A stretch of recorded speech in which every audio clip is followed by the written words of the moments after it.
Hi, everybody. My name is Michael Schechter, and I'd like to welcome you to the Way of Life Wednesday check-in. We're entering our third week of the Way of Life Healthy Living program. And this is a great week because it's beautiful outside. And today we're going to talk about ramping up some exercise routines. So this week you should have received the week 3 materials that talk about health and motion, the importance of exercise, including some videos underscoring physical activity needs in Americans. And the handouts and PDFs this week are all about exercise, talking about aerobic and strength training. And then I'd like to add as well to incorporate balance exercises and flexibility exercises for you as a tool for healthy aging.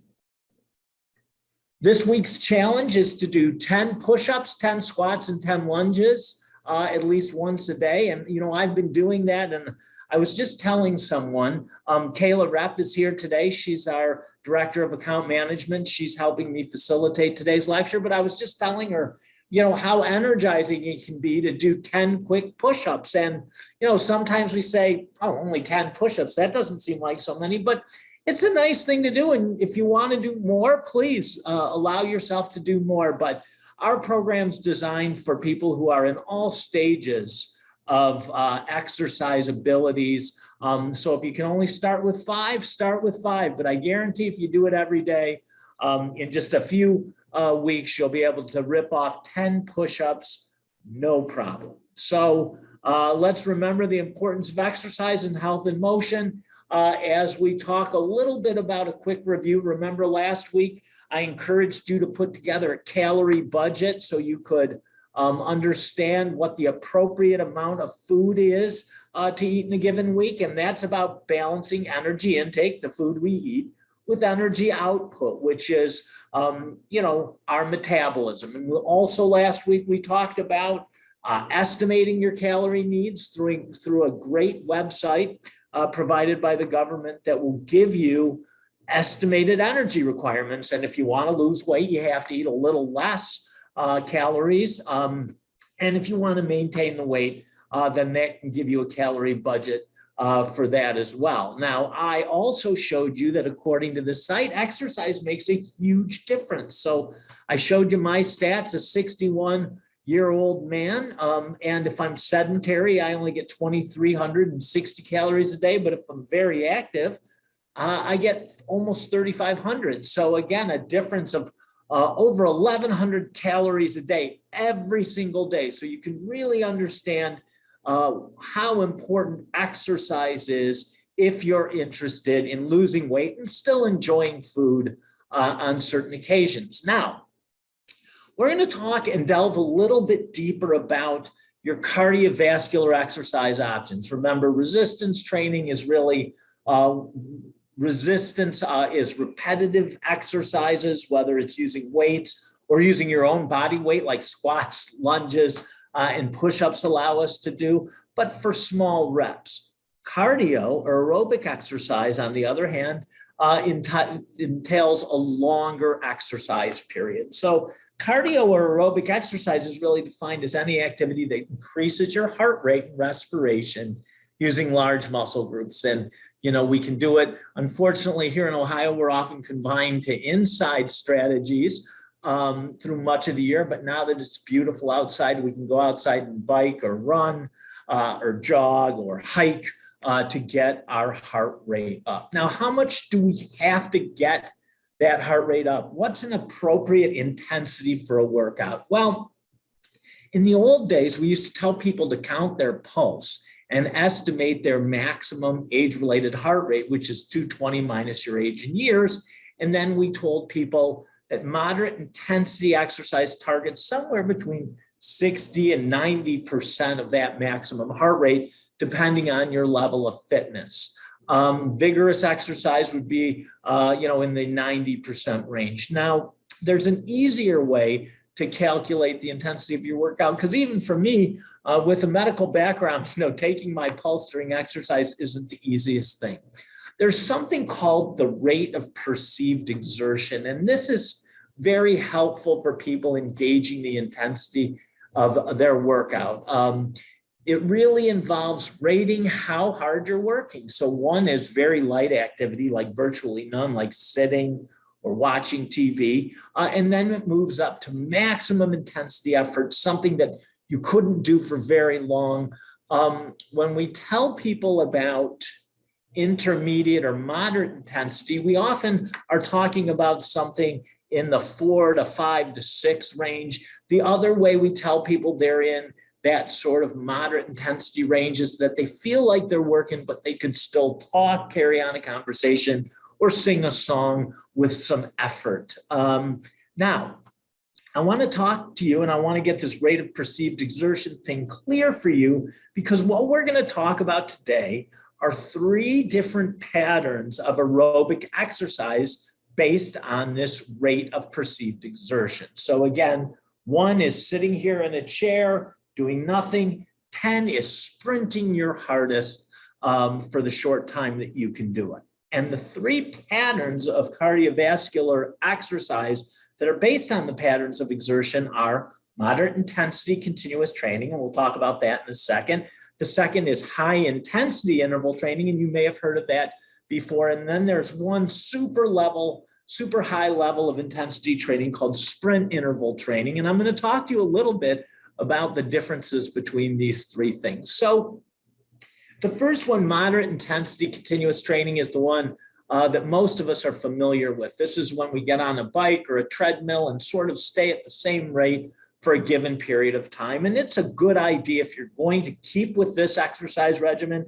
And it's a great exercise regimen because you can sort of go along at your own pace and push yourself to challenge yourself. But you got to do it for, a half hour at least, more often 45 minutes. So moderate intensity continuous training, MICT, requires a bit longer exercise, and it's the one that we're most familiar with. Now, if some of you do Peloton workouts or something like that, you're familiar with the concept of high intensity interval training. And that's where we're sort of moving along at a moderate or light level, and then we push ourselves for periods of time to really exert ourselves. So an example of that is, again, if you do a Peloton workout and they're taking you along at a certain rate, and then they tell you to really push it up for 2 or 3 or 4 minutes, that's called high intensity interval training. And most people feel that high intensity interval training, you can do a complete workout in about a half hour.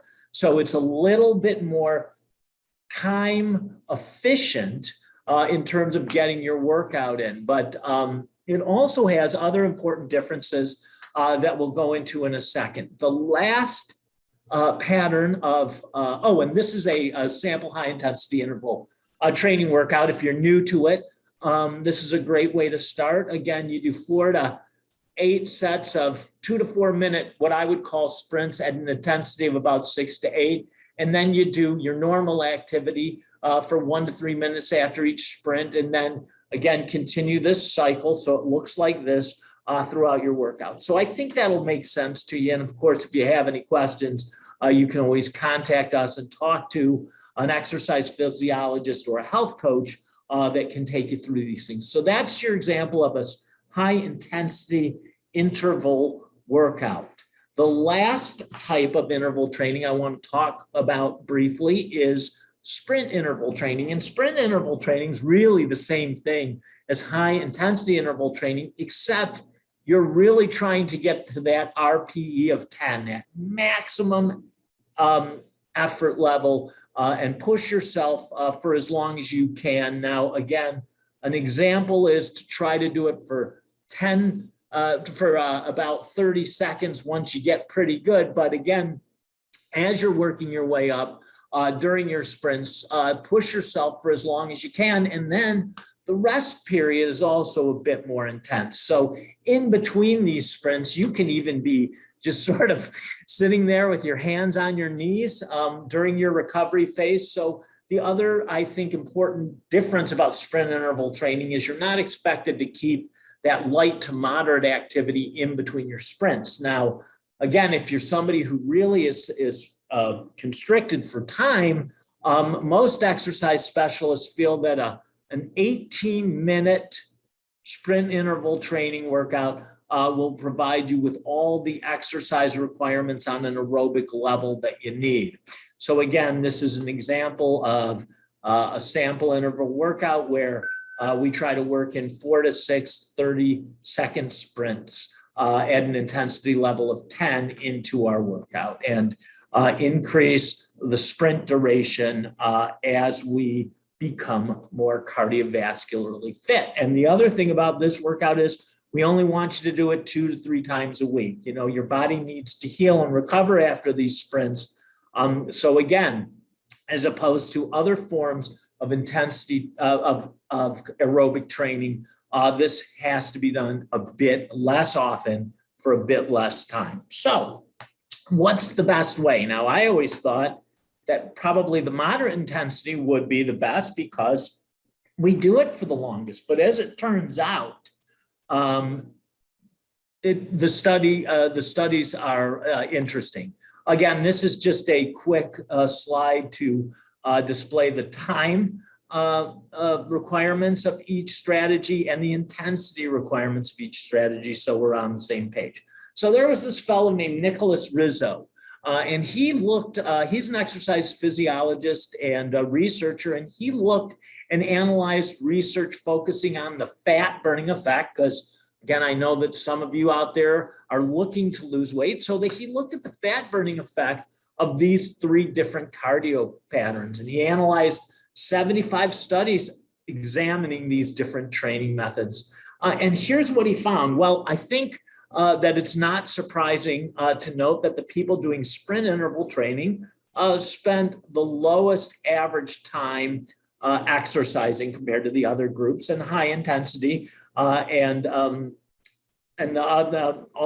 other interval trainings, you spend a bit more time, moderate intensity interval training. But what the surprising piece was is that the average body fat percent loss was bigger for the people who did sprint interval training. Now, I think that's notable, especially for people who complain about not having enough time in their week to get exercise in. Again, you know, you can do the push-ups, the sit-ups, the lunges at your convenience. Those are pretty quick to do. And if you do sprint interval training, you're talking about 20 minutes a day, plus obviously toweling off because you're really working hard. But the bottom line here is if you want to burn as much fat as possible, sprint interval training appears to be the best mechanism.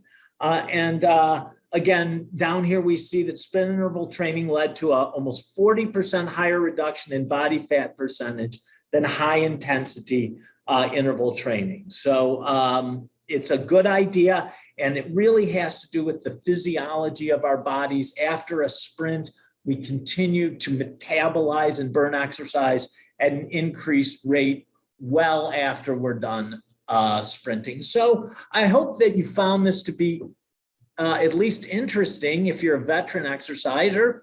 And if you're a beginner, I hope you consider at least varying your exercise routine so you don't get tired of anything. But the bottom line is choosing the right pattern of cardio really depends on your overall goals. Certainly, if you're interested in relaxing and enjoying nature, then, you know, a moderate intensity program makes a lot of sense. If you're interested in conditioning yourself or losing fat and gaining muscle, then perhaps you might look into high intensity or sprint interval training. But the bottom line is the best form of exercise really is the type that you enjoy and that you'll do every day, and certainly varying your strategies makes a lot of sense. So the summary of today's session really is that a balanced exercise program includes for sure cardio training of some kind, resistance training, and again, do your challenges every day, do those push-ups and do those lunges and squats. Remember balance and flexibility. You're doing balance when you're doing the squats and lunges as well. That will benefit you. If you do flexibility exercises, remember, don't just hop right into stretching. You want to get some blood flow going through some light exercise before you start the stretching program. And you can add variety to your routines using different types of cardio routines as we discussed. Don't forget that all of you watching this video are eligible to talk to a Be Well health coach about more specific exercise regimens that will help you. And you're also eligible to talk to a registered dietitian about your food choices, your calorie budget, and things like that. Of course, anybody with an underlying health condition or anybody who hasn't exercised for a long time should discuss any health concerns with their doctor prior to starting an exercise program. Finally, are you tracking? This program will work for you if you track your progress. So again, watch those produce picks, keep track of your exercise, keep track of the times you're doing resistance training.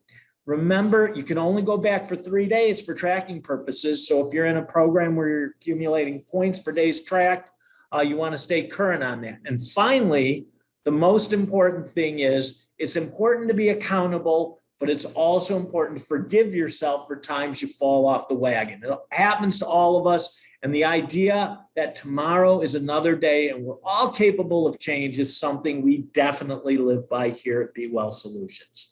In closing, I want to thank you for coming. I hope to see you next week.